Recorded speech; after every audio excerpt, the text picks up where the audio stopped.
If everyone could please take their seats.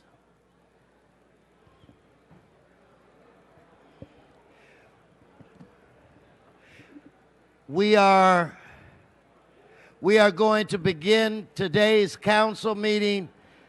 I'm asking that everybody please take their seats. Shh. Please take your seats so we can begin our work for today. Please take your seats. Good morning. Today is Friday, August 11th. I'd like to welcome each and every one of you to City Hall. This council meets every Tuesday, Wednesday, and Friday. The public is welcome. Madam Clerk, we do have a quorum. Would you please call the roll? Blumenfield, Bonin, Buscaino, Cedillo, Englander, Harris, Dawson, Weezer, Koretz, Krikorian, Martinez, O'Farrell, Price, Rodriguez, Rue, Weston. 12 members present and a quorum, Mr. President. Thank you very much. First order of business. Approval of the minutes. Ms. Martinez moves. Mr. Rue seconds. Next. Commendatory resolutions for approval. Mr. Englander moves. Mr. Buscaino seconds. Next. Mr. President, there is a request to continue item 1A to Wednesday, August 16th. Okay, so without objection, so ordered. Continue. Items 2 through 7 are items for which public hearings have been held. Committee reports for item 2 and item 7 have been submitted and circulated for council's consideration. Specials, members, specials. I don't see any, so why don't we prepare to vote on those items? Let's hold item 7. And let's prepare to vote on the remaining items. Let's open the roll, close the roll, tabulate the vote. 12 ayes. That brings us where, Madam Clerk? Mr. President, that takes council back to presentations, items called special or general public comment. Okay, Mr. Cedillo. I think that way. Put your mic up. Forthwith on item 2, sir. Okay, without objection, so ordered. Forthwith on item 2. Mr. Price, it's my understanding you have an introduction. I do, Mr. President. Not an introduction. Well, yes, an introduction and just acknowledgement. It's my pleasure to acknowledge 3 interns that have been working with us during the summer, part of the CD9 family, and we're so proud that they're with us. Alexis Call, a rising senior majoring in social work at the historical Tuskegee University in Tuskegee, Alabama. Mahala Baker, a senior majoring in political science with a focus on American government at the University of Laverne. And Silasi Sotelo, a CD9 native and hardworking senior at Manual Arts High. During the past 3 months, they have collectively assisted in a number of key events in the district, including our annual 22nd annual Central Avenue Jazz Festival, our annual back-to-school event, our Night at the Movies, our community swearing-in program. They've been responding to concerns and fielding complaints and going to meetings, and just really have become a part of the CD9 family, and we're so proud of them and their achievements. And we'd like to present them each with a cert and just acknowledge their success this summer, and we wish them continued success in all of their endeavors. Please join me in giving a hand to our CD9 interns. Thank you, Mr. Price, and good luck to all of the interns. They are the future. Mr. Rue, I'd like to recognize you so that you can begin with the very important presentation for today. I'll do it from up here.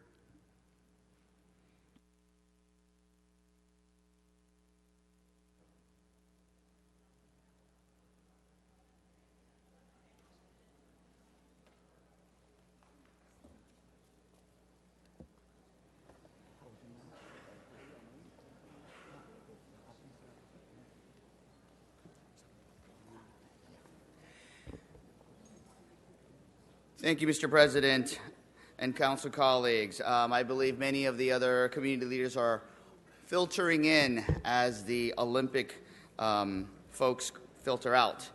But today's a very important presentation and an important day because this year marks the 72nd anniversary of Korean independence, also known as Gwangbokjeol, which literally means the day of light returned, the day the light returned.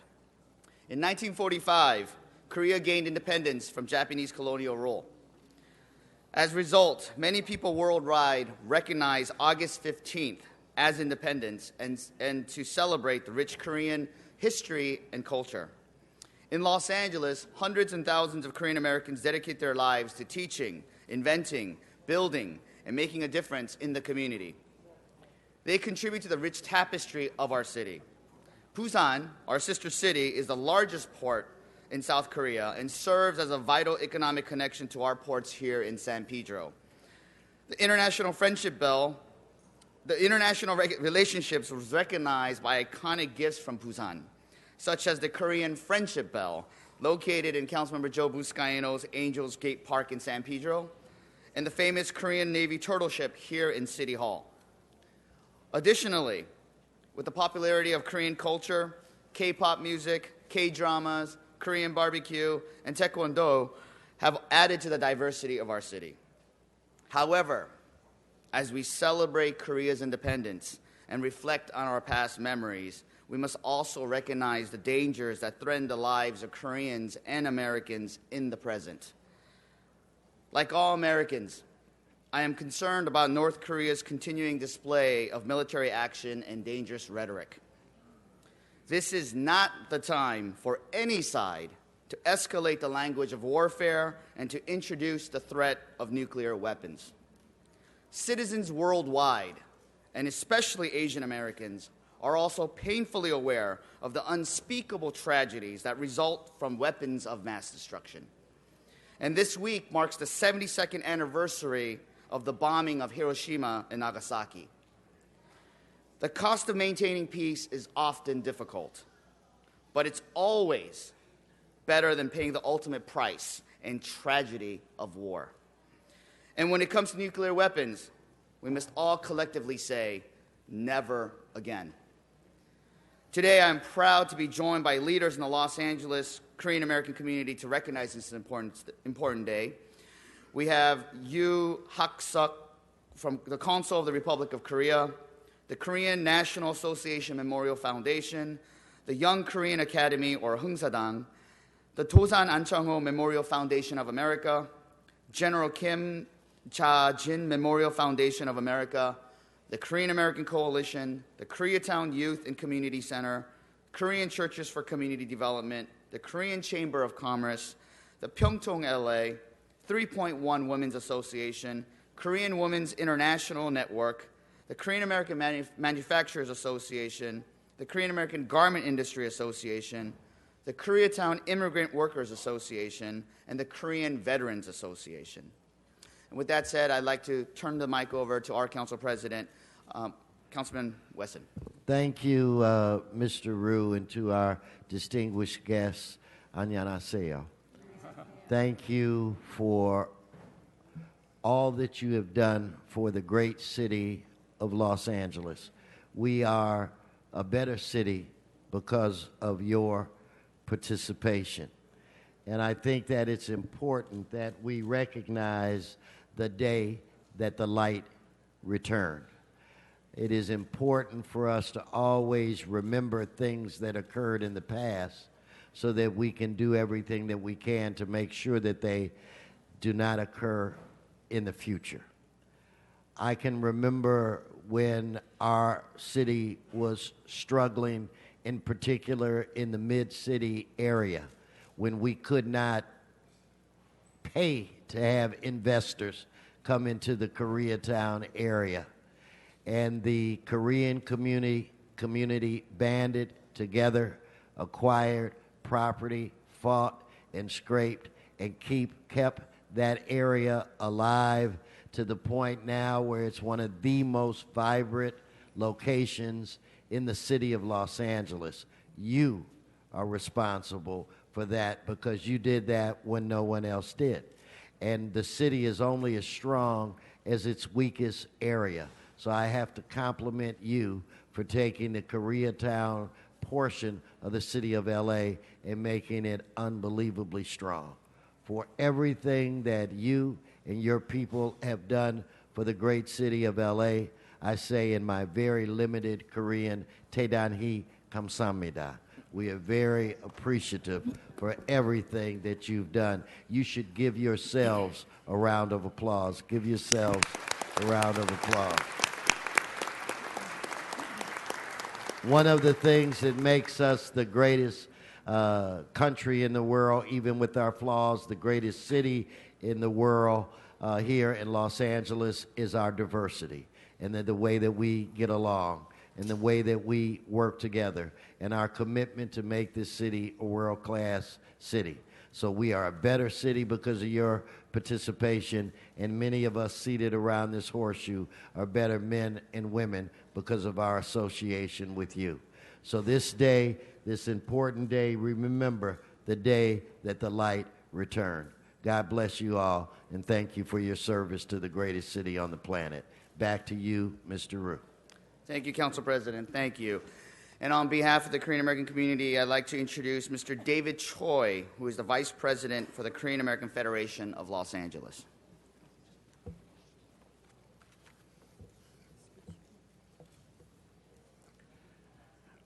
Good morning, Council President Weston and honorable council members.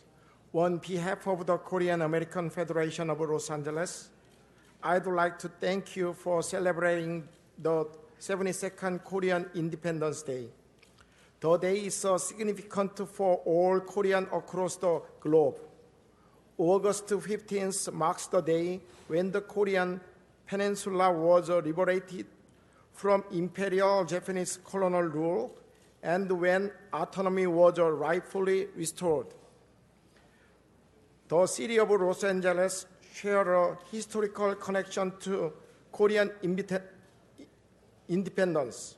We are honored and grateful for several Los Angeles landmark names after notable Korean Americans, such as the Dosan Anchangho Post Office in honor of the prominent Korean independence activist and one of the first Korean Angelenos, the Young-ho Kim Academy named after the first Asian American colonel to lead a U.S.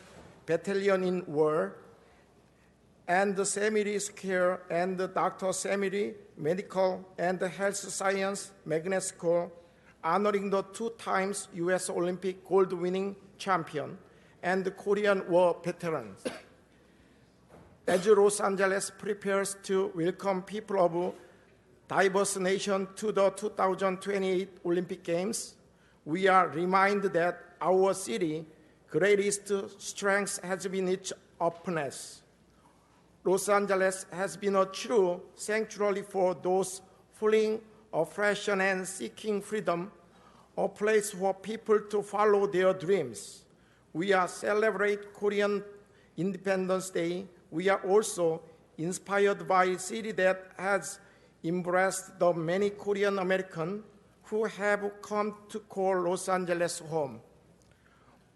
On behalf of the Korean American community, we'd like to express my deepest gratitude to Council President Weston and other honorable council members for passing this resolution celebrating the 72nd anniversary of Korean independence. Thank you so much. Thank you. Thank you, sir. Thank you, Council President. That concludes our presentation, and I want to really thank the Korean American community for their continued activism and work to advance all communities in the city of Los Angeles. And on behalf of the City Council and Council President yourself, we'd like to present this to the Korean American community. Let's give them another round of applause.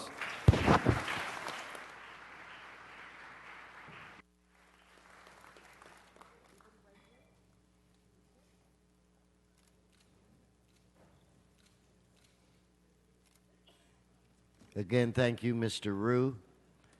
And as Mr. Rue and his group exit, I'd like to recognize Mr. Mitchell Englander. The next presentation is yours.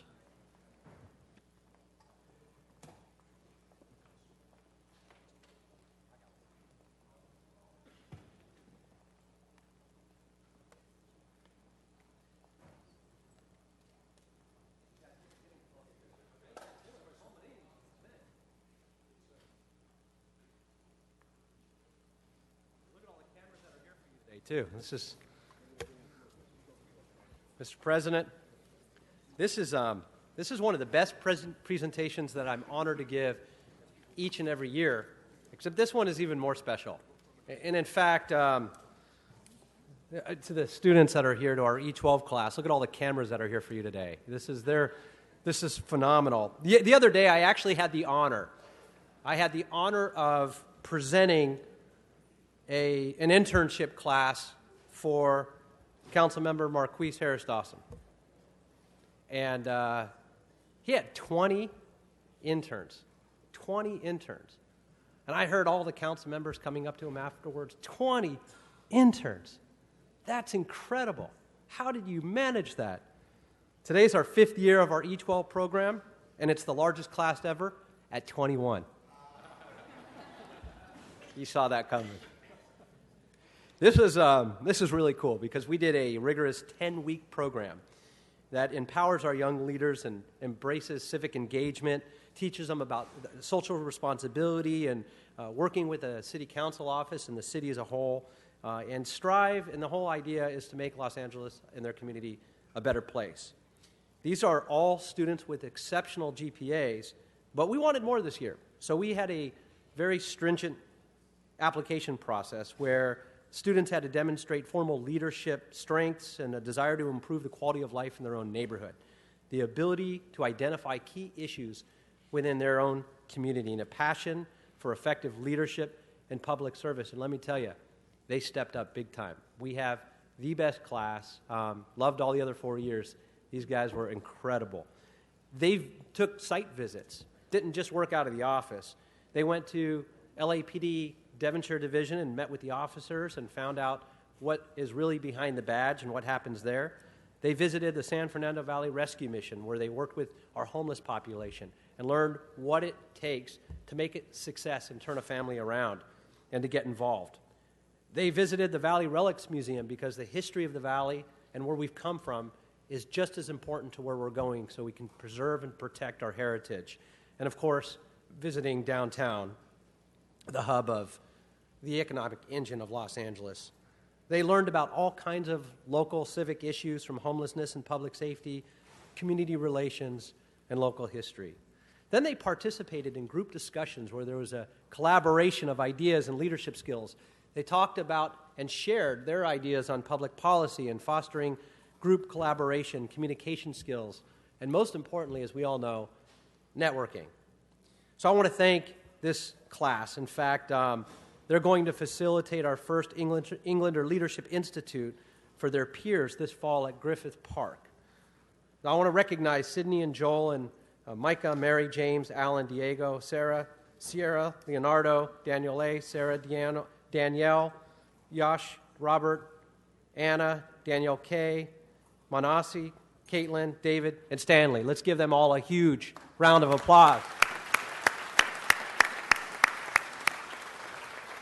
Now, as you all know, taking on an endeavor like this, not just interns, but a leadership training class throughout the summer, working with students that are giving up their nights, evenings, weekends, whatever that might be, it takes a village, and it takes a staff to do that. This year, my entire staff got involved, not only in meeting with our students, but developing the curriculum, the site visits. And it was all led by Ron Rubine. Ron, where's Ron? Give Ron a big round of applause. Ron is the guy, the brainchild behind putting this together and working with the students, and thank you so much, Ron. And now I'd like to ask our E12 student, Anna Huizar, to say a few words.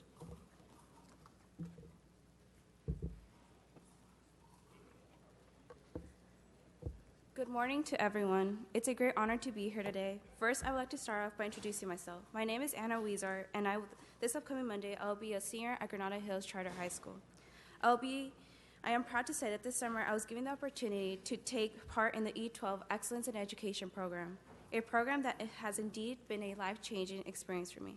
During my time in the program, I have learned to listen to what others have to say and analyze situations to come up with better solutions for the common good, as well as learning to step up to ask questions and build diverse relations. I think the most impactful trip I recall is going to the San Fernando Valley Rescue Mission, where it was said that in order to resolve problems within a community, we must accept that it's everyone's problem, not just those who happen to be nearby. I personally know that I will take the knowledge I have built upon from this leadership program and apply it to my own community service project. I plan to start at Granada this upcoming fall. A brief overview about what the program is that at Granada, I am part of the International Baccalaureate program, where I will be coming up with a community service project. I'll be taking on the challenge to start a similar running program of that students run LA, a running program that allows students to start to train for a 5K to a marathon at no cost, and teaching them what it is to be committed and responsible. To me, it's a challenge that's worth it because running has been my life ever since I was 5, where I hope to qualify for the 28 LA Olympics. It's a challenge to me because unfortunately Granada didn't get accepted as part of the program. However, I decided to not stop there and hope to fundraise money for up to 30 Granada students and 5 teachers to be able to take place in such a training program this upcoming March.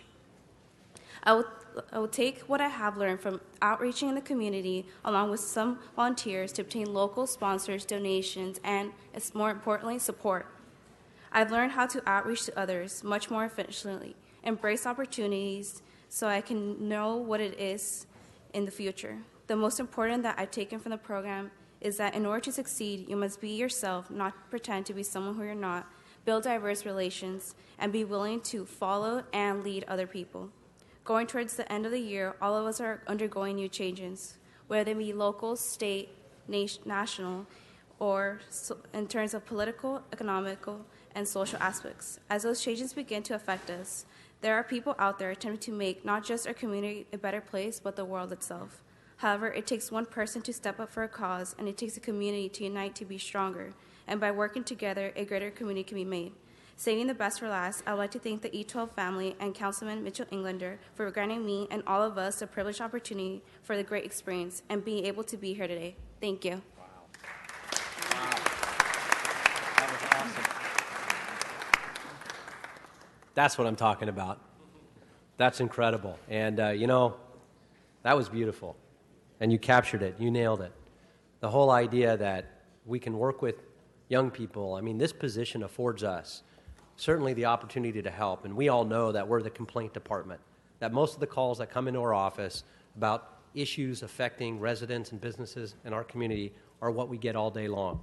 But we can work outside of that box when we can actually reach out in the community and bring them in, particularly our youth and our future leaders, and get them inspired about their own community, that they too can make a difference, that they learn about networking and collaboration in their own community to get involved and stay involved. When you hear stories like that, it gives me chills because that's really why we're here. It's not just to be the complaint department or write legislation or deal with a lot of the issues we have or exciting votes we're about to take place on the Olympics, but actually reaching right in our backyard to pull our young people up by the bootstraps and work with them to engage is really why we're here. And I couldn't be more proud. So with that, each of you have one of my challenge coins. And it's presented to prove membership, but also, more importantly, to recognize someone for special achievements. And so with that, I challenge you to stay passionate about your work, respect those around you, and lead by example. Give back to your community, and never forget the important things in life. So colleagues, thank you very much for celebrating and honoring all of the E12 recipients and participants this year. Thank you very much. Thank you, guys. So now we're going to go in the back and all take group Thank you, Mr. Englander. Mr. Weezer, are you ready for your presentation, sir?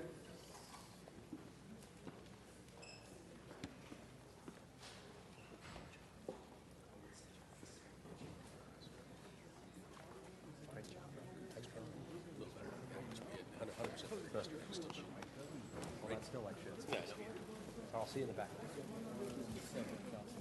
All right, you tell me what we do. These Olympiads over here. Thank you, Madam President. And colleagues, it's fitting that today we had scheduled for some time now a day to honor a great young athlete from the east side of Los Angeles that has accomplished quite a bit as we get ready to vote to bring back the Olympics to the city of Los Angeles. We have in our midst a great athlete that is preparing himself to do just that in the future. We're here today to honor Amir Lugo Rodriguez, an outstanding young man from the east side who has excelled academically and athletically and is a great role model for our kids in our community. Amir is a 6'7" All-American volleyball player who will be leaving Tuesday to Taiwan to represent the United States and Los Angeles in the University World Olympics Games.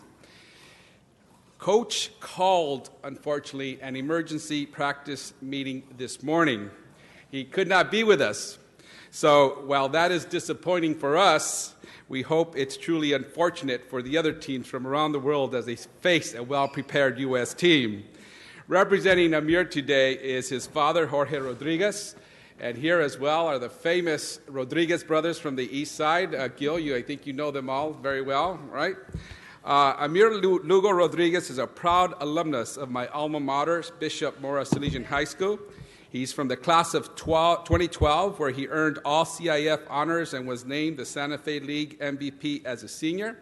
He attended California Baptist University for 2 years before transferring to California State University Long Beach, where he graduated in July with his master's in sports management.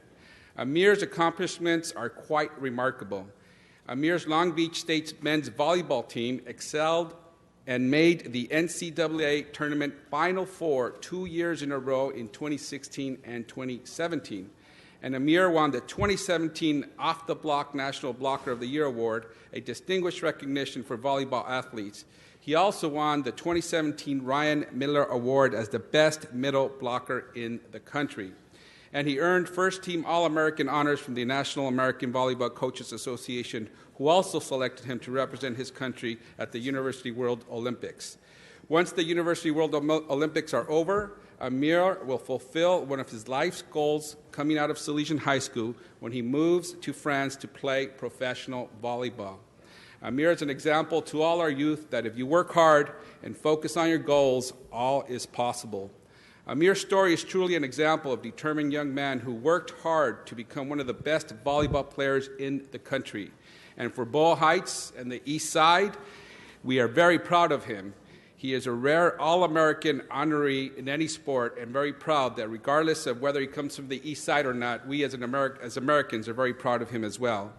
I'm very happy to present a resolution to his father today to honor Amir, to encourage him to keep pursuing his dreams, and to continue to come back to his community as he has for many years, to be an example and inspiration to many other young people. So now we will hear a few remarks from his father, Jorge Rodriguez.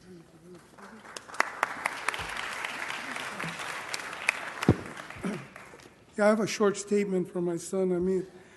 Council Member Wizard and members of the City Council, I'm sorry and unable to attend today's important event, even though I am being honored. I realize the hard work that the staff from Council Member Wizard put into this to make this happen today, and I want to thank them. But Coach Sproul, the head coach of the National U.S. Olympic team, asked me to come out and help our national team this morning. So I hope you understand that I wish to make our national team be better prepared for competition. I will be representing our country next week in the World University Olympics in Taipei, Taiwan. And it is an honor having been selected as one of the 12 players in this country to do so. Since my senior year was my goal to play professional volleyball in Europe or beach volleyball in the U.S., I will be leaving right after the University Olympics in Taiwan to France to play professional volleyball in France. I've signed a 2-year contract and hopefully will continue playing professional volleyball for many years after that. I want to thank my family and my friends who showed up here today, support me in in receiving this honor from Councilmember Huizar. Thank you all for supporting me in my journey. Amir Lugo Rodriguez. Thank you.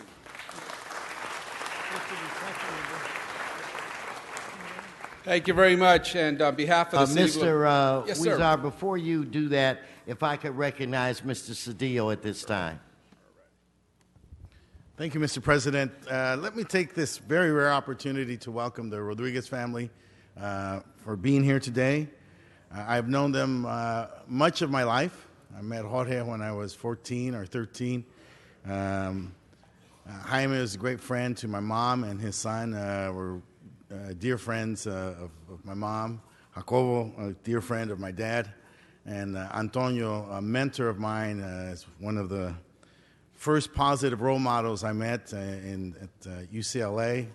He was already a practicing attorney, a civil rights leader, and one of the most articulate spokespersons for the immigrant community. So it's a real privilege to have you guys here.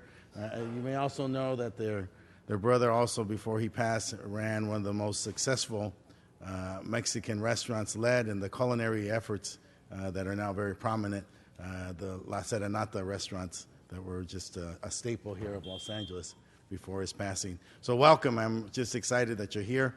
And of course, for Amir, it's inevitable that he's successful as he is. And much like the Olympians, people think it's overnight, but they don't see, as it's been a privilege to see him since he was a toddler in those early traveling teams, playing basketball, and then later his transition to volleyball. See the endless hours of him just constantly working out, constantly traveling, constantly on the road, making the commitment that he made, and much success to him for his future. Welcome. It's a privilege. Bienvenidos. Gracias por su presencia hoy. Bienvenidos a todos ustedes. Back to you, Mr. Huizar. Thank you very much, and thank you very much, Mr. Cedillo, for that important history and the role that the Rodriguez family has played in the East Side. And certainly that continues with Amir and has made us all very, very proud. And our high school is, Bishop Morris Salesian High School, is known for supporting our youth, taking our youth no matter where they are in their life and their circumstances, and giving them the best opportunity so that they could achieve their God-given potential. And here, Salesian High School has done that just with Amir and continues to support him as well. So on behalf of the City of Los Angeles, we'd love to present this resolution to Amir Lugo Rodriguez, accepted by his father, and he have much luck in Taiwan and France, and know that hopefully he'll make us proud one day in the Olympics, and we're having him here in LA in 2028. So let's see how that goes, all right? Congratulations.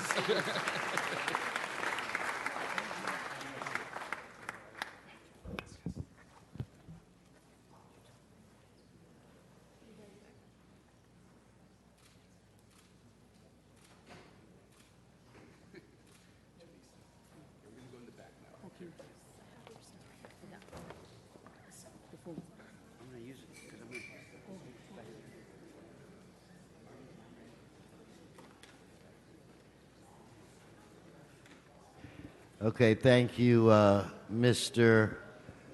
Huizar. Okay, if I could have, we're going to go to item 7 at this time. If I could have someone get the LA 2028 people from the back. If I could get our city staff to come to the center table.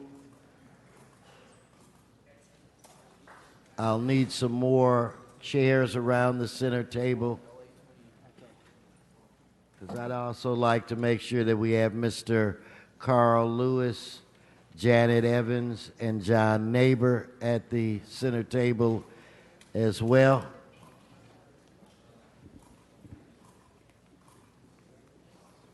And if we, Mr. Llewellyn and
Okay, members, what the way I thought we would begin today is we'd start off with our presentation from LA 24/28 from our city officials, and then we would then go into questions and answers.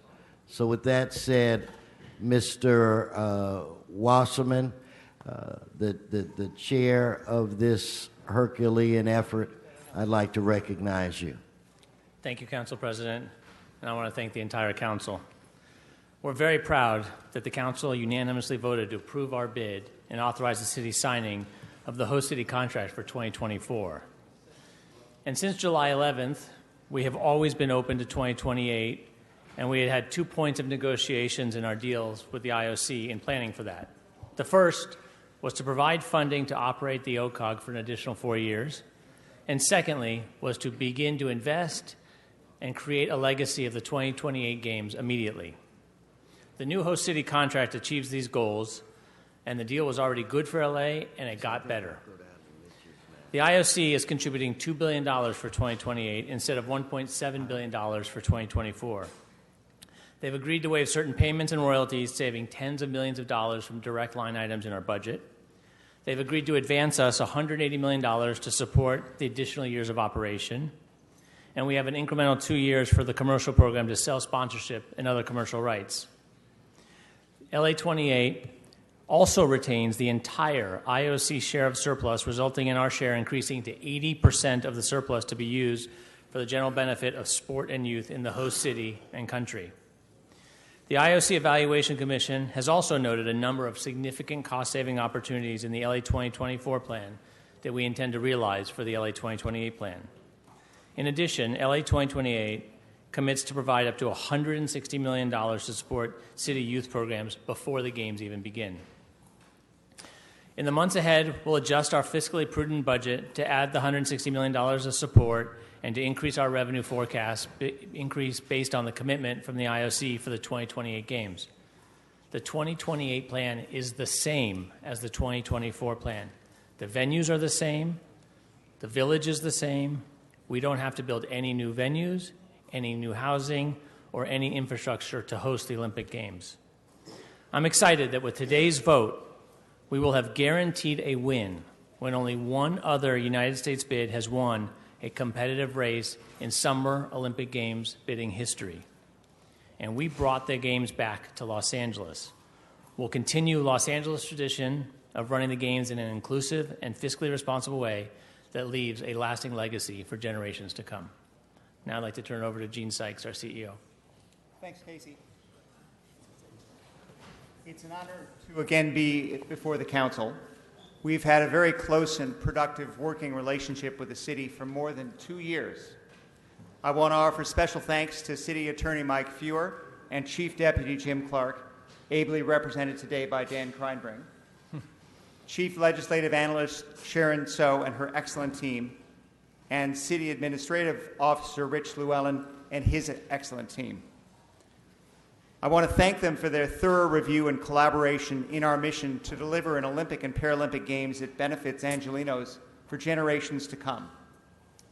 During this process, we have participated in more than 30 public meetings to receive community input and feedback. We have participated in at least one community meeting in every council district in the city.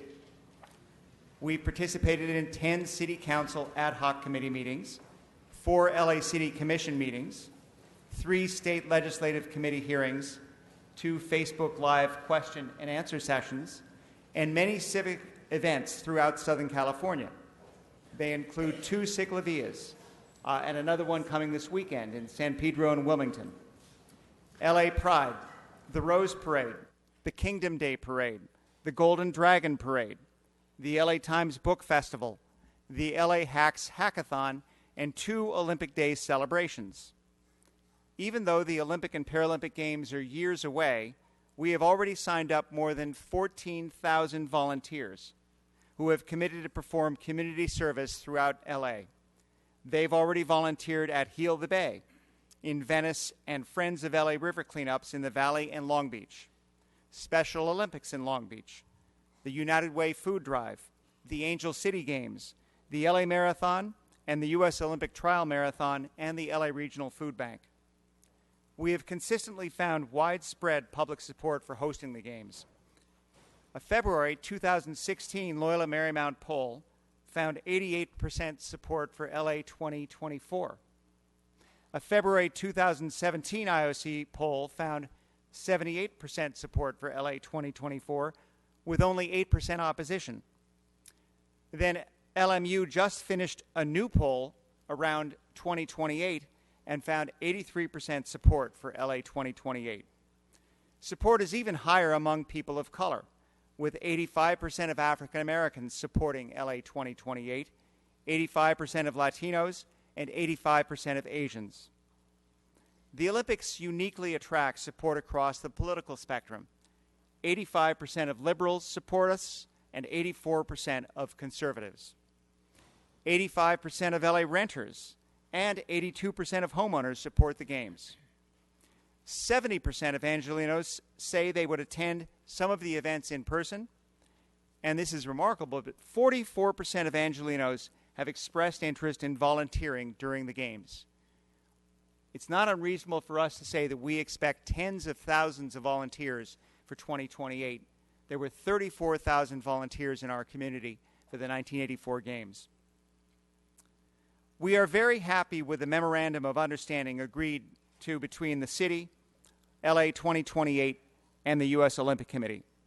As you heard, these changes provide the city with important additional protections and oversight responsibilities to account for Los Angeles hosting the Games in 2028 as opposed to 2024.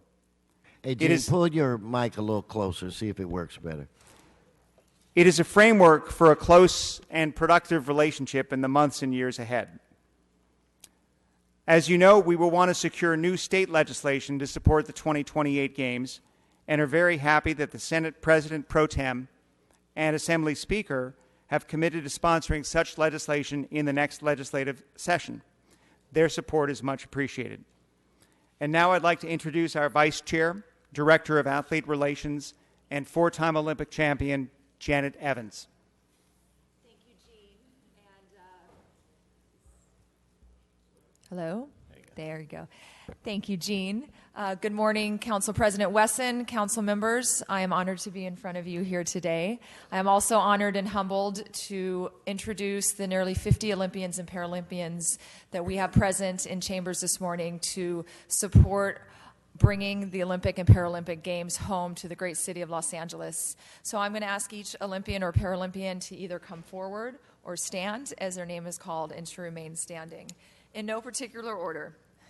Ty Babylonia, figure skating, 1976 and 1980. Raj Bajzar, gymnastics, 2008, 1 bronze medal. Let's give him a round of applause.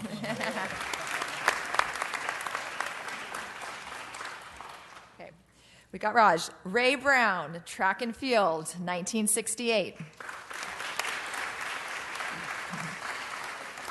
Terazine Brown, track and field, 1964. Candace Cable, wheelchair racing, athletics, alpine skiing, and cross-country skiing, Paralympian. You guys didn't let me finish. 1980, 1984, 1988, 1992, 1994, 1996. 1998, 2002, 2006, 8 gold, 2 silver, 4 bronze.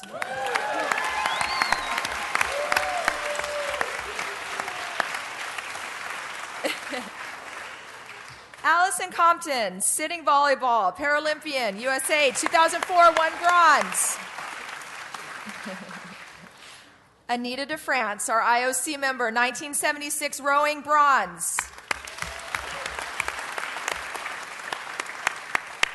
Krista Dietzen, volleyball, 2012-2016, won silver, won bronze. Paulina Edmonds, figure skating, 2014. Michelle Ere, canoe slalom, participated for South Africa in 2008, came here in 2016 to begin canoe slalom for young people, and now coached for Team USA in 2016. Scott Evans, tandem track cycling, 1996-2000, won silver, won bronze. Paul Gonzalez, boxing, USA, 1984, gold. Laura Goodkind, para rowing, USA, 2016. Hal Hanel, sailing, USA, 1988, 1992, 1996, won gold, won silver. Maggie Hogan, canoe slalom, 2016. Rafael Ibarra, wheelchair racing, USA, 84, 88, won gold, won silver, 2 bronze. Lovey Jung, softball, 2004-2008, won gold, won silver. Burt Lankin, figure skating, 1984. Michael Leonard, handball, 1984. Craig Lincoln, diving, 1972, won bronze. The amazing Nastia Lukin, daughter of an Olympic champion, Team USA, 2008, 1 gold, 3 silver, 1 bronze. Gideon Massey, cycling, 2004-2008. Donna Mayhew, track and field, 1988-1992. Connor McCullough, track and field USA, 2016. His father was an Olympian for Ireland in the same event. John Moffitt, swimming, 1980-1984. Chuck Nelson, volleyball, 1964. Kimberly Oden, volleyball, 1988-1992, won bronze. Rod Oshida, handball, 1984-1988. Rada Owens, swimming, 2000. Sarah Reinertson, para-triathlon, USA, 1992. Kim Rohde, shooting, 1996, 2000, 2004, 2008, 2012, 2016, and more to come. 3 gold, 1 silver, 2 bronze.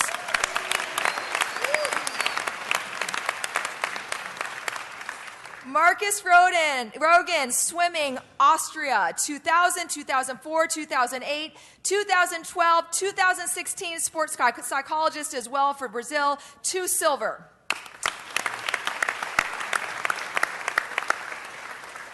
Mike Shea, Paris snowboarding, Team USA 2014. Catherine Starr, swimming, Great Britain, 1984-1988. Chris Waller, gymnastics, USA 1992, now UCLA men's coach. Daniel Waters, swimming, one of my teammates in 1988. Marilyn White, track and field, 1964, 1 silver.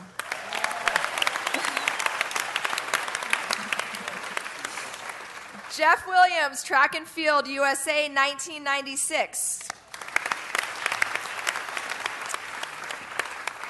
Myra Mayberry, track and field, 1992, 1996, 2000.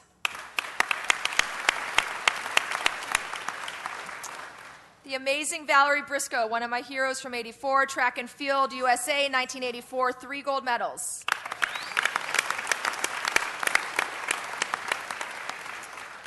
The Mac Robinson family. Mac won a silver medal in the 200 meters in 1936 in Berlin, and he's represented by his family.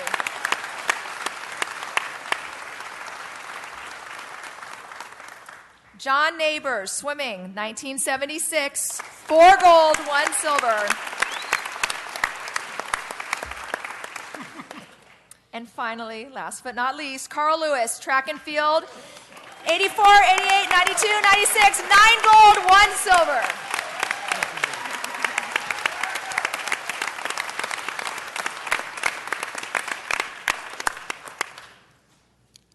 And that's it, President. All right. I think we want to start off with Miss So at this point.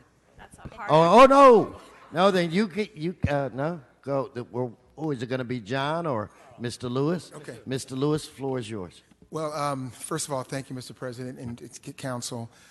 This is really an emotional time for me. The Olympics has been about my life, and I got into track and field because my mother decided that girls needed an opportunity to play sports, so she started a track club for girls. And that led to the boys because we were like, what about us? And, 13 years later, I was in the Olympic Games. We look at athletes oftentimes as just saying they're competing and what they get out of it. But, most of our lives are spent giving to others. And when I grew up, I saw them spending their times as public school teachers, running a track club. We didn't go on vacations because they were going to track meets. We didn't get extra things because they were loaning money to other people. That's the life I saw. And so when I got older and without even realizing it, I became my parents. The Olympics was the benefit of all the things that people do in our communities and all the things that people give in sports. It's kind of an opportunity to bring the entire world together. Wars stop, anger stops. We love again, and we're a chance to showcase the world. The LA Olympics was the greatest time of my life. My father passed away after LA. He only saw 1 Olympic Games. But we stayed in a house right over there in Hollywood, and when I remember getting that gold medal and running around that track, I looked up in the stands, and he had a tear in his eye. And he wasn't the kind that used to cry. So this isn't really just about having a sporting event in a city. This isn't just about letting a bunch of athletes compete in front of people. This is about people's lives. It's about bringing people together. It's about inspiring children. It's about someone watching on television going on to become successful, whether it's in sports, it's in business, it's in the community. It's about athletes that go out and spend half of their adult lives going into communities, volunteering, using their brand and their image to make their areas better. It's about what Los Angeles can do, and it's about what they can do for the world. So I'm so excited to have this chance. I'm now a coach, and when I go into these kids' houses, they dream of coming to the Olympics, and my goal for them is to make their parents cry like my parents cried, and then take that into their communities and make a difference. So this isn't just about an Olympic Games. This isn't about sports. This is about our lives. It's about making a difference. And we can come together and work on all the issues and problems we have together. This isn't an either or. I did 4 events. So I didn't pick one that I had to do. I picked them all. So why can't we want it all and use the 2028 Olympics to solve it all? Thank you.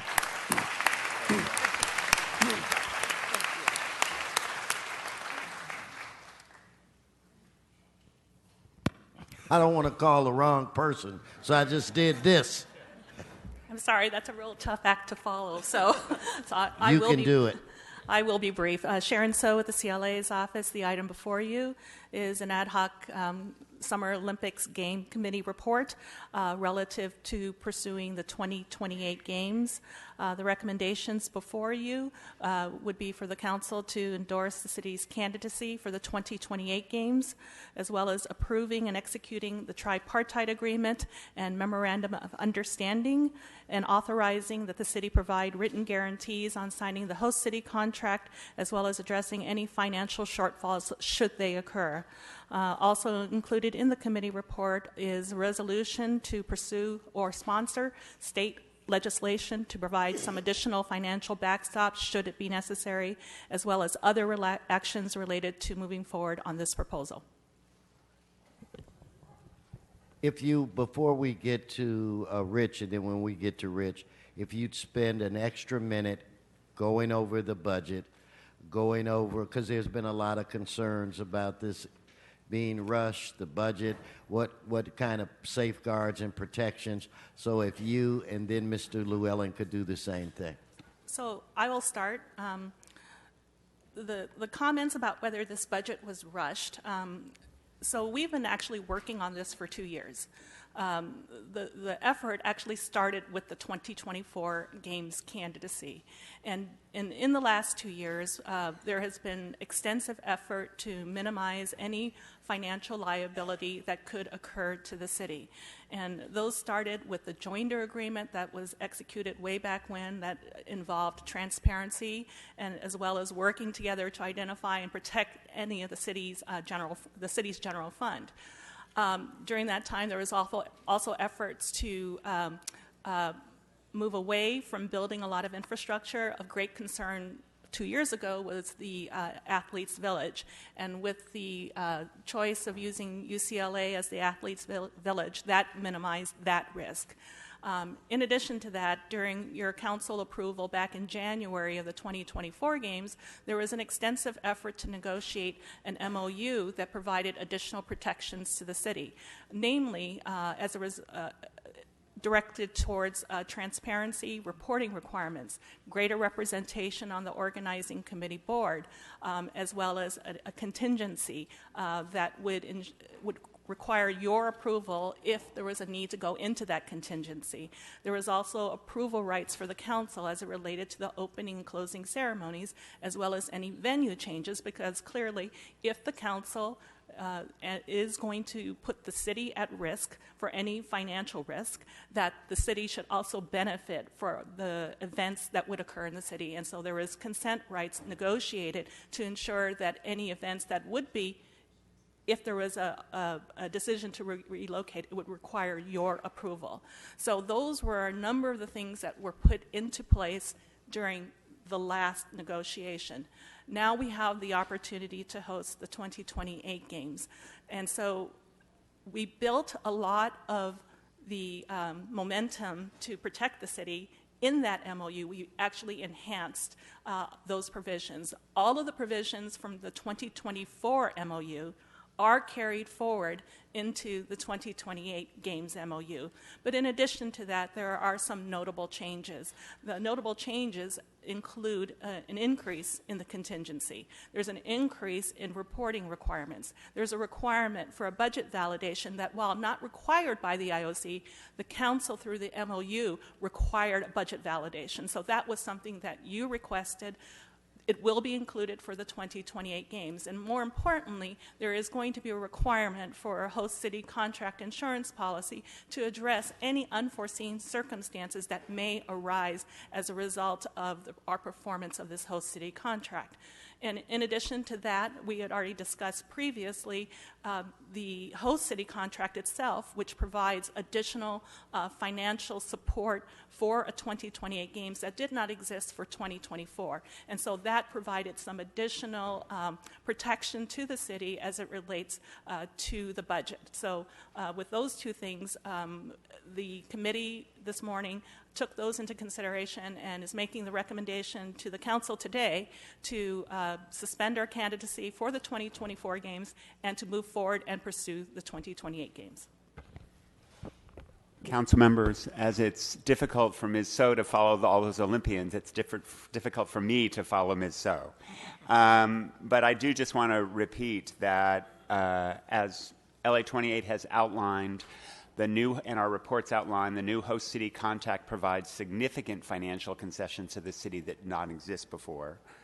And there are potentially great rewards to this city in hosting the games, but your council has been very clear that you wanted to protect against any downside risk. You've been clear from that from the beginning. You've demanded it of your partners here, and they have responded. So just briefly, you've demanded transparency, rigorous budget analysis that's gone on for years, third-party validation, the biggest insurance package in history, the largest contingency account in history in cash, ongoing oversight of the organizing committee once it exists, especially as to venues and ceremonies, two things critical to you and to your budget, ongoing membership and oversight through the board, and a package of protections that protect you from the downside risk while enabling you and the city to enjoy the upside reward.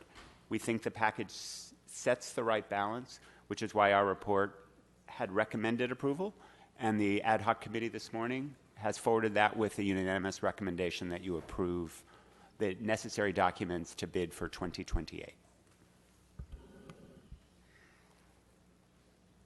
Okay, let's go ahead and we'll turn it over to members. I'm going to open up with Council Member Herb Wesson, please. Thank you, Mr. President and members. I think the appropriate thing to do today is to recognize the people that brought us to this point. So I can't say enough about Casey Wasserman. I mean, when he started this process, his hair was all black, okay? But Casey's done a phenomenal job. Our mayor has done a great job in representing this city. To have Janet Evans and Anita DeFrance and Candace with us side by side every step of the way, the other Olympians, the staff, Jean, our own Sharon and the city attorney's office and Jim, and the help that we've gotten from you, Rich, and before you, Miguel, and to me, most importantly, the members of this council, I say thank you and request that you give yourselves a round of applause because you did do one hell of a job. Now, one of the many great things about this country is that in the United States of America, we can agree to disagree. So I have the highest respect and want to acknowledge those that came out today and before through this whole process that do not support the games and have legitimate concerns about the game. So I thank you for coming out. We thank you for your concerns because that's what helped us make this process and this bid better. I'll say this, members. We could meet 2 more months, 4 more months, a year, 13 more months, have 40 more hearings, and at the end of the day, you're still going to have a percentage of people that support the games, and you're still going to have a percentage of people that do not support the games. Again, that's what makes this country great. And a lot of the concerns that were brought up today where it relates to problems that we have in the city of Los Angeles and throughout this country are legitimate concerns. The members of this council want to make sure that our police department works with us a decade from now when we host these games. Now, we don't know who the command staff might be at Los Angeles Police Department, who they will be then.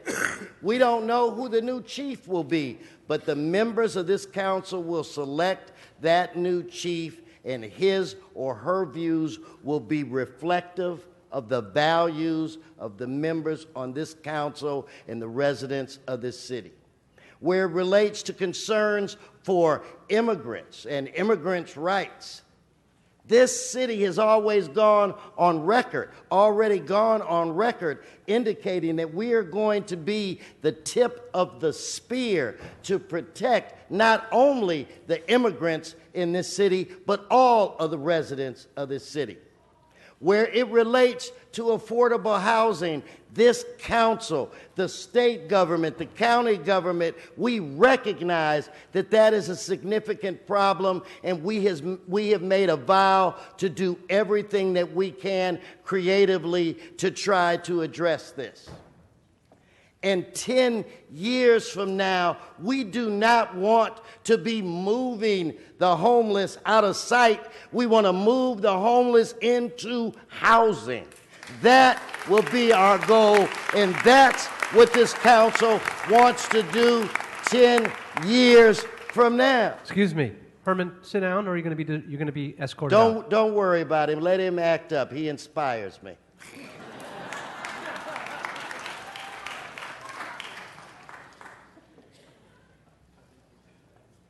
We have a responsibility to do everything that we can to try to make this city a better city. If we members are going to have a bold city, then we have to be bold.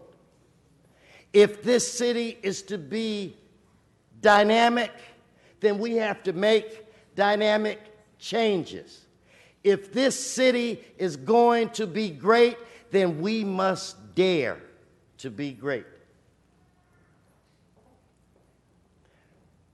This is not a process that began 2 weeks ago.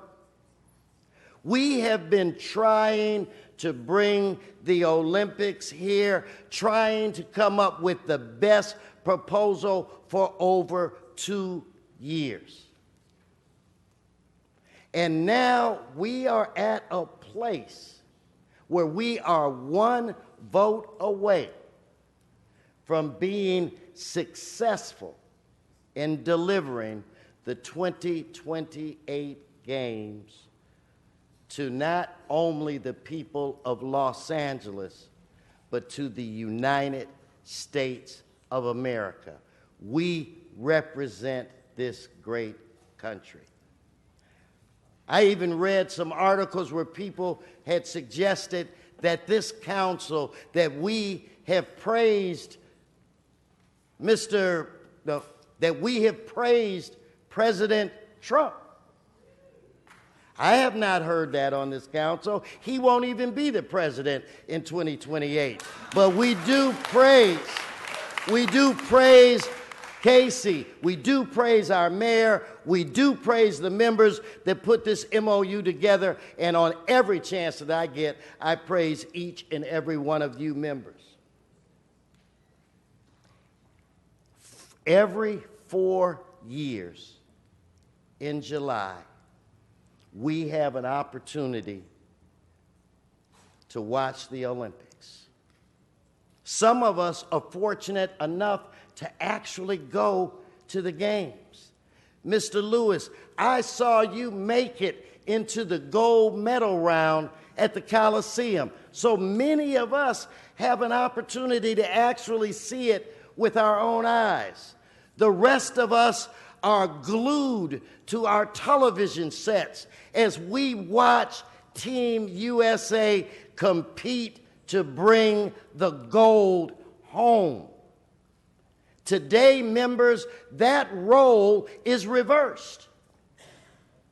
In our council chambers, in our home court, on our field, we have Olympic athletes that are here hoping, praying, and pulling that we bring the Olympic gold home.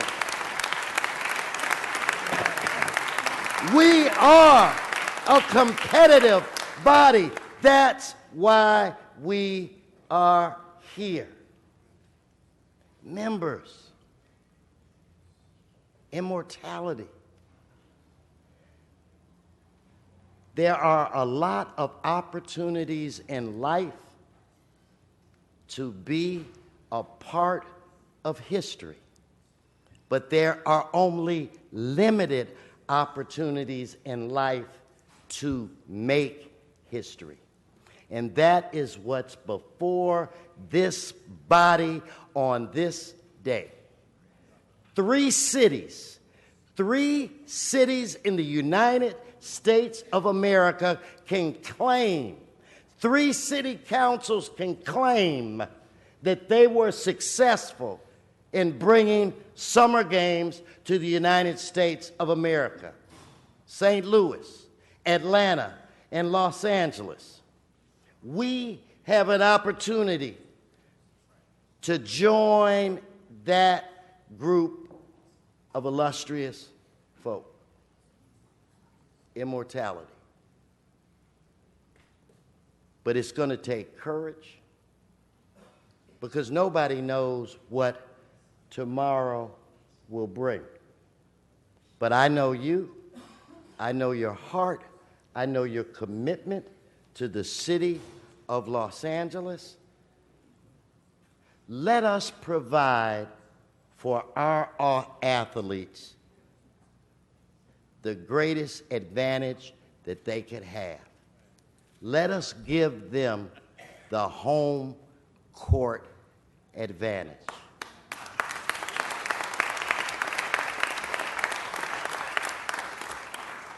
Every Olympian seated here today will tell you that it is an unbelievable feeling to walk out on that track and listen to the music.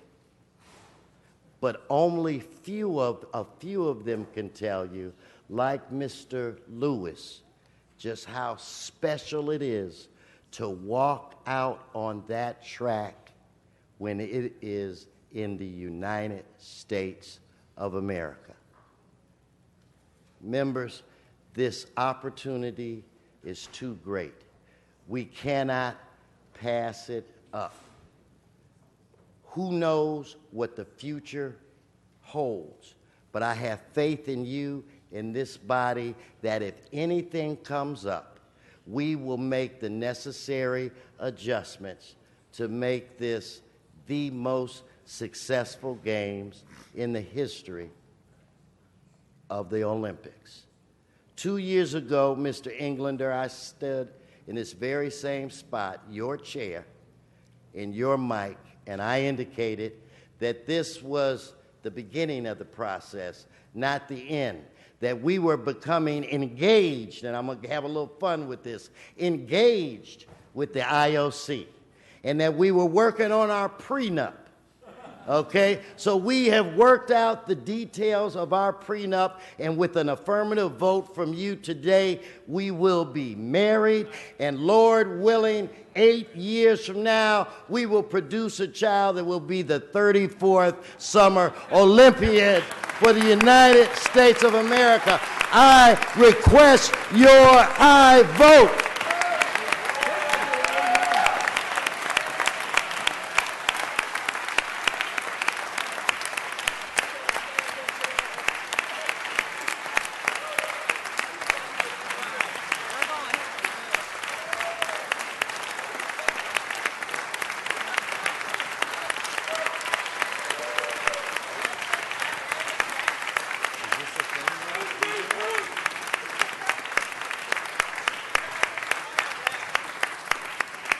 Ladies and gentlemen, we had a number of council members on the queue with questions, and I will tell you, after lengthy committee meetings, a lot of public debate, a lot of private meetings and personal meetings with constituents as well as the people that are before us, most of those questions, maybe not all, have been answered, and some of them just can't be because it's some time away from here. But after that gold medal speech, every name on the queue came off the board. You answered, you inspired. This body, Mr. Wesson, I ask you to come back and call for the question. Thank you. No public comment has been on this item has been satisfied. Madam Clerk? No, we've had, no, we're not going to do this. We have had countless hearings. We had a 2-hour hearing this morning. We took all public comment. With that said, Madam Clerk, we're going to have a voice vote. I want to open the rolls. Start with me. Wesson, aye. Now you take it from there. No, go on, Madam Clerk. Just call it for the vote. Councilmember Buscaino. Councilmember Buscaino, aye. Bring the games to Los Angeles in 28. Councilmember Cedillo. Mr. Cedillo. Councilmember Gil Cedillo, on behalf of Council District 1, the largest immigrant district in the entire city, the working class core of this city, calls for an aye vote. Councilmember Englander. I brought a city council member with me from Italy here today, and he joins me in bringing the Olympics here to Los Angeles, and we vote aye. Councilmember Harris Dawson. Councilmember Harris Dawson votes yes. Councilmember Huizar. Councilmember Jose Huizar, proudly representing Council District 14, is a yes. Councilmember Krikorian. Aye. Councilmember Martinez. Proudly, I stand before you, vote aye. I'm Nuri Martinez from the San Fernando Valley. And to all the little girls who aspire to be Olympians, I hope that they see themselves in Janet and your amazing leadership. I want all of us to give you a big round of applause, lady. You are an amazing, amazing representative, not only to bring the Olympics to Los Angeles, but for all the little girls who see in you the champion that you are. Thank you very much for everything you do. Councilmember O'Farrell. Thank you. As we look into the horizon and we see the Olympic flame flickering way into the future, maybe not that so far into the future in 2028, let it inspire all of us to have the best Olympic Games in history, whether you win gold, silver, bronze, or no medal at all. Let the Olympics inspire us to be a better Los Angeles. I vote yes. Councilmember Price. Thank you. Proud to represent District 9, home of the Coliseum, home of the Staples Center, home of the new football stadium at Expo Park. And on behalf of the 250,000 citizens in District 9, we say yes for the Olympics. Let's bring it on. Councilmember Rodriguez. Councilwoman Monica Rodriguez, representing the Northeast San Fernando Valley in the 7th District. As a little girl who was inspired by the 1984 Olympics and remembers that moment fondly when so many of our athletes inspired so many kids from the valley to the harbor across this city, I absolutely vote aye. Aye. And Councilmember Rue. That's 12 ayes. That is approved. That is unanimous. And we'll go ahead and send that forthwith without objection. That'll be the order. Thank you very much. I'd like to really quickly turn it over to Councilmember Joe Buscaino for a quick introduction. President, no stranger to hosting the games. We have a council member from the city of Torino in Italy, Fabrizio Rica. They were the host city of the Winter Olympic Games in Torino. Fabrizio, benvenuti. To be able to witness this historic vote was very special for our city. And I know the Olympics brought a lot of hope and prosperity to your city, as it will do in 2028 here in Los Angeles. Benvenuti. Thank you. Let the games begin. So, okay, that is approved. Thank you very much. Colleagues, we're going to go ahead. If you're going to continue to yell, we'll ask you to be dismissed out of these chambers. We're going to ask colleagues, let's go ahead and take a photo. And we're going to, if we could get the sergeants to move the chairs. Thank you very much. We've already had public comment. This item is closed. Thank you.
general meeting.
Members, if I can please ask you to take your seats. We have general public comment to satisfy before we adjourn our meeting.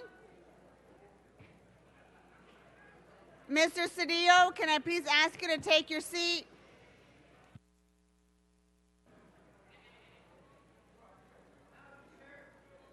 Thank you. I'm going to start calling general public comment. Jacqueline Richardson. Miss Richardson, are you here? Can you please come forward, ma'am? We're in general public comment. It's not a legal meeting yet. There's no order. Call to order the floor, Madam Chair.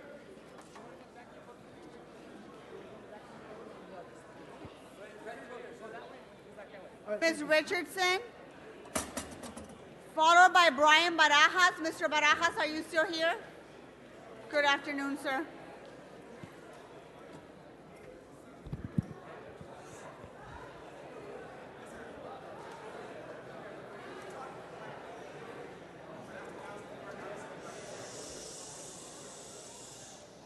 Go ahead, ma'am. There's a change going on in this city. Right now, the Mexican people are being pulled up and being displaced by the Chinese one at a time. Mexicans pulled up, displaced by the Chinese one at a time. In the 1990s, the black people were being pulled up in jobs in Los Angeles and being replaced by the Mexicans. In the 1980s, in Orange County, not Los Angeles, the white people were being displaced by the Koreans. The Koreans were being replacing the whites. How do you think the Koreans got those big buildings down in Koreatown? Right now, the Mexicans are being displaced, pulled up, and replaced by the Chinese. The black people were being displaced in the 1990s by the Mexicans. When this change is over, will the Chinese have papers? or will the Chinese come from are they being made in El Segundo? Will the Chinese people have papers? Are they being made in Thank you, El Ms. Segundo? Richardson. Your time has expired. Thank you very much. The next speaker is Brian Barajas, followed by Jean-Claude Audelino. Is that person still here? Jean-Claude Audelino, are you here? That person is not here. Brant Fieldman, are you here? Brant, come forward. Mr. Barajas, go ahead, sir.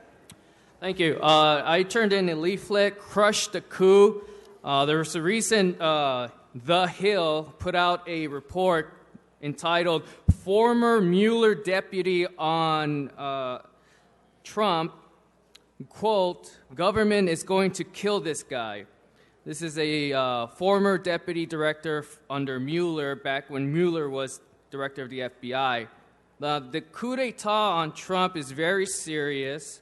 I also would like to refer to Consortium News on the VIP's report on the fraud of Russia hacking called Intel Vets Challenge Russia Hack Evidence. I want to make it also very clear to the American people that Donald Trump is under threat. We have to realize that if you wish for a future, then you have to defend the president. Thank you, Mr. Barajas. Next speaker, Mr. Feldman. Hi, my name is Brant Feldman. I'm a resident in the Westwood area. I just wanted to thank the City Council for everything that you guys have done, the vetting that you've done for the city. As it relates to the Olympics, the money that you're going to be providing to the youth of our city for the next 20 months, $9 million a quarter. I also wanted to say that with the Paralympic Games coming here, that's the first time that it will be in the United States. And if you can see the Paralympics, it's in a sense it'll be like the Americans for Disability Act, where that provided a basis for people with disability to be better. Now we're going to have it in a public view where Americans will see that these people aren't disabled. They can just do things in a different manner. Anyway, I just wanted to thank you very much for your leadership, your vision, and for bringing the games back to the City of Angels. Thank you. Thank you very much. Next speaker, Mr. Walsh, followed by Armando Herman, followed by Jean-Claude Audelino.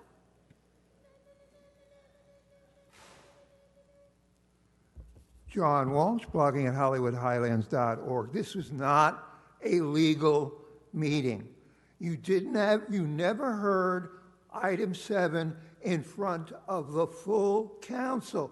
You only heard it in front of a committee. I'm telling you right now, there are only 1, 2, 3, 4, 5, 6 people in their seats. This thing was shoved right through, up our asses. We are going to the World Court in The Hague, where you don't have anyone sucking your cock in the World Court in The Hague. And we're going to, we're not going to the FBI, we're going to International Police Headquarters. And we are going to be asking for the whole thing to be suspended. This is not official. This is bullshit. The next speaker is Armando Herman. Are you here? Is Jean-Claude Audelino in the audience? Anybody here by that name? Seeing none. James Yates, are you here? Greg Louganis. I think he was here earlier. I don't think he's here. Go ahead, Mr. Herman. So you heard it. Item 7, demoralized, no public comment, violation of the Ralph M. Brown Act, 54950 to 54963, rookie city attorney. So when you violate our constitutional rights and our civil liberty to be heard, this is what I think of all you white niggers. Fuck you on behalf of the Olympics. That's what I think of the Olympics. Fuck the Olympics, and not the games. Why not the games? Because these are the games you play with the people, and John Walsh is right. You fuck with people, they fuck with you. You treat people with dignity, we give it back with dignity. Otherwise, we dress like that, nice tight dresses, so we could check you out and just imagine what it's like. Like Jose Huizar was giving out those sleeping bags. Fuck your sleeping bags and fuck your Constitution, because my Constitution is the Bill of Rights. Goodbye, Mr. Herman. The next speakers, is that Mr. James Yates? Are you here? Were both of you intending to speak? Because only one of you. Yeah, we're together. You have 1 minute, unless. Thank you. Okay, go ahead, sir. Greetings. We are the Yateses, and we are Airbnb hosts in Hollywood. We want to congratulate and thank the City Council for securing their vote for the Olympics, and we were fortunate enough ourselves to participate in 3 different Olympics. One in 84, I had the opportunity to win a bronze medal for the senior division.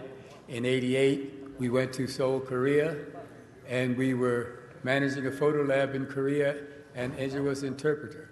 And in 2016, we carried the Olympic torch through the back country of Brazil. So we were very, very happy, and thanks again for getting the Olympics, and we represent Airbnb in the Olympics in Brazil. Thank you. Thank you very much. Thank you both. Councilman Haidar, I just want you to know that. Thank you very much. The next speaker is John Motter. Are you here?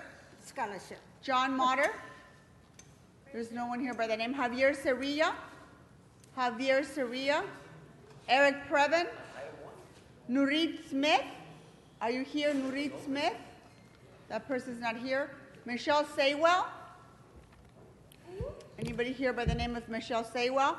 Damian Goodman. Damian Goodman's not here. David Amaya. I don't see anyone by that name either. Mr. Previn, go ahead. You have 1 minute. Thank you. Oh, Jesus. Thank you. It's Eric Previn from Studio City.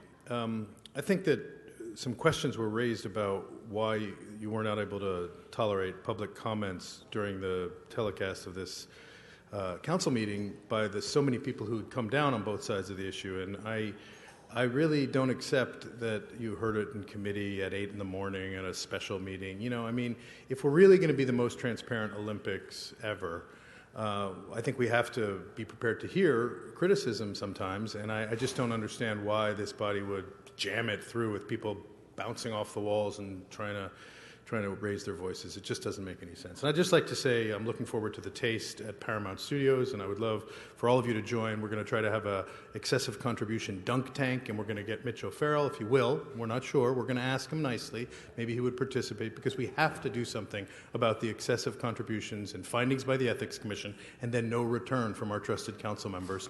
Mr. Huizar obviously is hoping that Mr. Previn, that concludes your time. Have a good weekend. Madam Chair, that concludes general public comment. There are no more cards. What's before us? Sir, did you fill out a card? What is your name? Can you come forward? Because I called various people and no one answered. What is your name? My name is Eric Velasquez. Eric Velasquez. Yes. Did you submit a card? I actually submitted one here and then back there. So you did put in your name in the back? Yes. And the device? Okay, go ahead. What is your name again?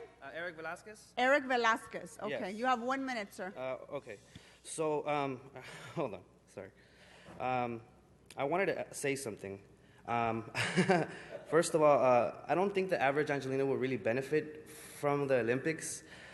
We have a lot of geopolitical tensions, and as much as we would like that we could see into the future, we really can't. I'm not really sure if LA could really handle the Olympics during war times. I mean, obviously, if that happens, we would have the military here, would have LAPD would have no jurisdiction.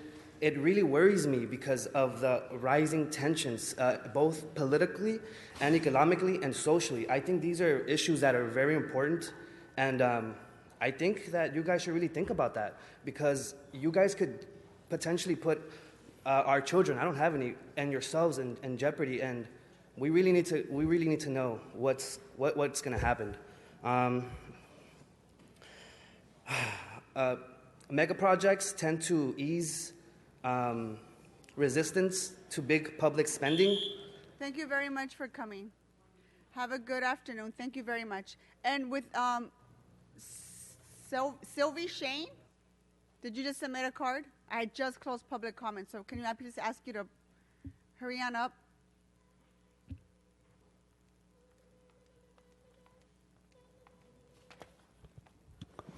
Thank you, Sylvie Shane. I just wanted to address the body. I understand that tensions were really high. I wanted to say that for those of us who were here, we were here to give you information so that you can use that to make the best decisions possible. And what's challenging is that when you decide not to have a public comment period on such an important decision, it doesn't do much to instill confidence in this process and into the leaders that we've elected. So I just hope that in the future, decisions like this are afforded every opportunity to be heard. And to our newest council member, Rodriguez, who was not part of any of the discussions on the Olympics prior to today, she did not get afforded the opportunity for any public hearings on the matter because she was not part of today's committee. So thank you for the opportunity to address my concerns. I just want to state for the record that general public comment on item 7 was satisfied this morning at 8 o'clock during the committee hearing, and that's why that was done that way. And I'm sure Ms. Rodriguez is very well aware and up to speed on everything that has to do with the Olympics. I don't want to speak for you, Madam Councilwoman, but I'm sure you are. Thank you very much. Madam Clerk, what's before us? Council has motions for posting and referral. Posted and referred members, are there any announcements? Mr. Buscaino. President, really excited to announce Ciclavia coming to the harbor area. San Pedro meets Wilmington this Sunday. We are also excited to partner with Metro on the Port, also launching our LA Waterfront Bike Share program. So come on down. Ciclavia is coming to San Pedro and Wilmington this Sunday. Hope to see you all there. Thank you. Thank you very much. Any other announcements? Any announcements on my left? Mr. Englander, I know you have an announcement or something, right? You don't, nothing? You have nothing today. Okay. I just wanted to wish you a great weekend, Madam President. I'm sure. I knew you had. I know you had a fabulous announcement. Any announcements on my right, Mr. O'Farrell? Do you have an announcement? Seeing none, can I ask the public to please rise for adjourning motions? Mr. Weezer. Madam President and colleagues, unfortunately, I have two adjourning motions today, and the first is for Rodrigo Armando Torres. He is a longtime resident of El Sereno, and he passed away on July 10th. He passed away at the age of 79. He is the father of one of my El Sereno field deputies, Julio Torres. Rodrigo was a great man. He raised a great son who cares about his family and community, and as the saying goes, the apple doesn't fall far from the tree. Rodrigo Torres was born in Mexico City to Julio and Margarita Torres and enjoyed traveling all parts of Mexico until settling in Tijuana, Baja California. There he met his wife of 50 years, Yolanda Torres, and they purchased a home. Like all immigrants, Rodrigo wanted a better life for his family, so he made his way to the United States, where he worked numerous jobs until he was finally able to move his family to be with him. After settling in El Sereno and selling his home in Tijuana, he was able to purchase a home in 1978 on Templeton Street in El Sereno. Rodrigo joined Home Savings and Loan Bank in Huntington Drive in 1980 into his retirement in 1995. He called the time at this local community bank the best time of his life. He made many friends who remember him fondly for his humor and great customer service. He had his own teller line where customers regularly lined up because they wanted to be served only by him, and he loved it. Beyond the bank, Rodrigo cared about his El Sereno community and always took time for anyone in the neighborhood who needed a helping hand or who dropped in just to say hello. He is survived by his wife, Yolanda Torres, 3 sons, Rodrigo, Julio, and Ricardo. He also leaves behind 7 grandchildren, Daniel, Jacob, Christopher, Nicolas, Matthew, Dylan, and Isabella. Rodrigo Sr. had a great heart and love for his community, and he will be dearly missed by all who had the pleasure to know him throughout his life. May he rest in peace. I also wish to adjourn in memory of Mrs. Maria Marie Ibarra, a loving mother, devoted grandmother, community advocate, committed volunteer, and extraordinary human being. Maria Antonia Najera was born in El Paso, Texas in 1923. Her parents were originally from Chihuahua, Mexico. They moved to El Paso, Texas in the early 1900s, followed by Prescott, Arizona, and finally Los Angeles in 1931, where they settled in Boyle Heights. Maria attended Breed Elementary School, Hollenbeck Middle School, and Roosevelt High School, where she graduated in the summer of 1942. Part of the greatest generation, she experienced the Great Depression and World War II. She married Johnny Bada, a World War II Marine Corps Staff Sergeant veteran who received a Bronze Star while serving in the Pacific. After her children grew up, she worked as a typist and preparing mailers for the Rainbow Church in Los Angeles and later as a teacher's aide at Bridge Street School. She believed in giving back to her community and helping others. Every year she would collect donations for the March of Dimes and the City of Hope. During the 1970s, she worked closely with Councilmember Art Snyder's office, bringing community issues to his attention. She advocated for a new Benjamin Franklin Library after the old one had been demolished. It was a huge community victory because, against all odds, many of the civic leaders at that time didn't think a library was needed at that place. She also advocated for playground equipment at Prospect Park and worked with her local council member to install playground equipment in the 1970s. More recently, she was happy to know that a new playground had been erected at Prospect Park. In 1989, she was diagnosed with myasthenia gravis and endured this illness for 17 years. A woman of strong faith, she was known for praying her rosary every day. Sitting in her front yard under a canopy, she made a little place of peace where she could meditate, pray for others, or just say hello to the many people walking past her house on Warren Street. During the early morning hours of July 7, 2017, just a few weeks for the 94th birthday, Mrs. Maria Ibarra passed away. She was in her home in her beloved community of Bow Heights into her last breath. Our deepest condolences to her 7 children, 11 grandchildren, 16 great-grandchildren, and all those whose life she touched. She will be greatly missed. Rest in peace, Maria Ibarra, certainly a cornerstone in the community of Bow Heights who advocated for many improvements. As someone who grew up in Bow Heights in the 1970s, I could tell that a lot of our parks were in need of repair, and it was people like her who advocated and brought benefits to our local communities. May she rest in peace. Thank you, Mr. Weezer. Any other adjourning motions to my left? Any adjourning motions on my right? Seeing none, have a great weekend. Our meeting is adjourned.